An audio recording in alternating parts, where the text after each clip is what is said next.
আজকে আমি আপনাদের সাথে শেয়ার করতে যাচ্ছি একদম ঝটপট আর মজাদার একটা রেসিপি, কাঁচা আম আর পুদিনা দিয়ে টক ঝাল মিষ্টি চাটনি। গরমে খাওয়ার জন্য একদম পারফেক্ট। আমি এর আগে আপনাদের সাথে তেঁতুল পুদিনার চাটনি শেয়ার করেছি, এখন আমি শেয়ার করলাম আম পুদিনার চাটনি। আপনারা একবার এটাও করে দেখবেন, কেমন লাগে অবশ্যই আমাকে জানাবেন। আম পুদিনা বানানোর জন্য প্রথমে আমি পুদিনা পাতাগুলো বেছে নেব। পাতাগুলো অবশ্যই একটা একটা করে বেছে নিতে হবে ডান্ডা থেকে। এই যে দেখুন, আমি বেছে নিয়েছি পাতাগুলো। এক মুঠো পাতা আমি এখানে বেছে নিচ্ছি। একটা আমের জন্য এক মুঠো পাতা বেছে নিলেই হবে। আম আর পুদিনা পাতা যখন চাটনি করবেন তখন আমের ভাগটা একটু বেশি দেবেন এবং পুদিনা পাতাটা একটু কম দিলেই হবে। 3 ভাগের 1 ভাগ দেবেন পুদিনা পাতা এবং 2 ভাগ দেবেন আম।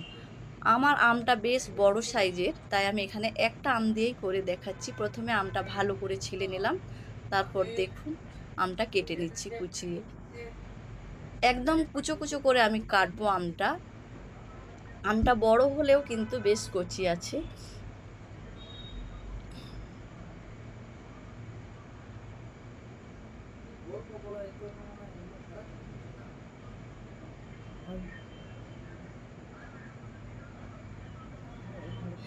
সুন্দর করে যদি কুচিয়ে নেওয়া হয় তাহলে ব্লেন্ড করতেও সুবিধা হবে, বা শিলনোড়ায় যদি করেন তাতে বাটতেও সুবিধা হবে।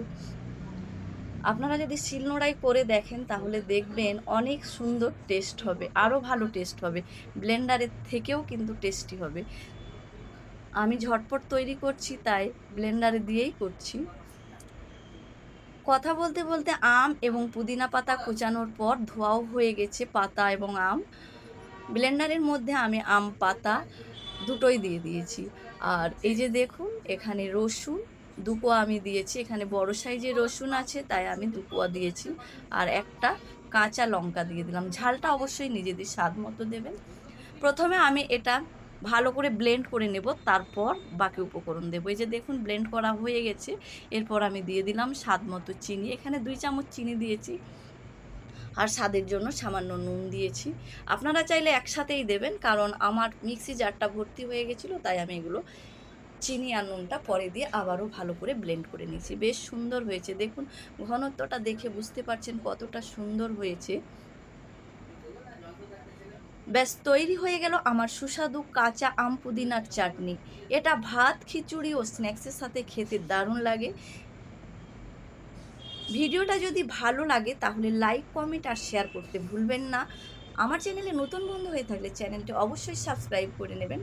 পাশে থাকা বেল আইকনটা অবশ্যই প্রেস করে দেবেন, যাতে আমি এরকম নতুন কোনো রেসিপি দেব সবার প্রথম নোটিফিকেশন আপনার কাছে পৌঁছে যাবে।